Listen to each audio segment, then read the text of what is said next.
దైవజ్ఞ స్వరూపులు శర్మ గారు వేదిక మీద రావాల్సిందిగా కూర్చున్నాం.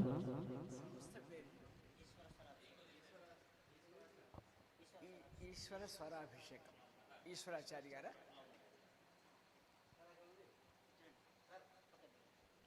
ఓకే,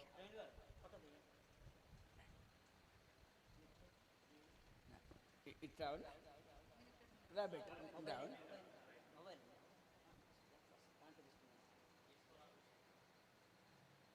గౌరవ పెద్దలు గాయకులుగా తన ప్రస్థానాన్ని ప్రారంభం చేసి ఈశ్వర స్వరాభిషేకం అనేటువంటి ఒక విలక్షణ సాంస్కృత సేవా సంస్థను ప్రారంభం చేయటం నాకు చాలా సంతోషంగా ఉంది. ఇద్దరు చిరంజీవులు చాలా అద్భుతంగా వాడారు. ఎందుకంటే నాకు 40 ఏళ్ళ ఇండస్ట్రీ నాది.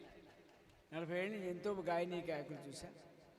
యథాతథంగా శ్రావ్యంగా ఎంత మేరకు అవసరమో అంత మేరకే పాడింది. ఏం పేరు బేట?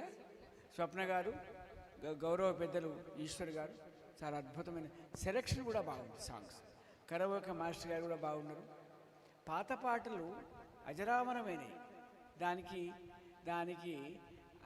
నశ్వరం లేదు. సావు లేని పాట పాత పాట అన్నాడు ఒక ఆయన. ఆ మాట కొంచెం ఎబ్బెట్టుకున్నా దానికి ఒక శాశ్వతత్వం ఉంది. అందుకే వాళ్ళు సంవత్సరాల తరబడి కష్టపడి బాలు గారు కానీ, ఘంటసాల వెంకటేశ్వరరావు గారు కానీ, సుశీల గారు, జానకి గారు, చిత్ర వీళ్ళంతా అజరామరమైన పాటలు పాడారు. ఈ సంప్రదాయం కొనాలి.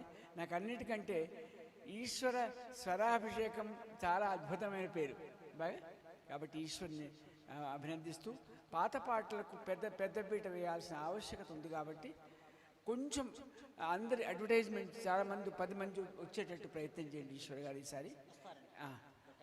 కాబట్టి పాత పాటను అభినందిస్తూ ఆశీర్వదిస్తూ సెలవు.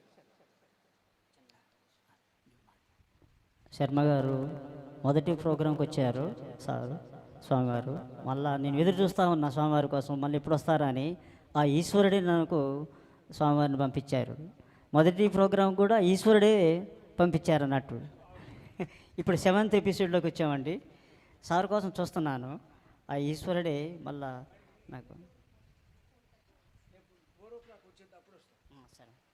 ధన్యవాదాలు శర్మ గారు.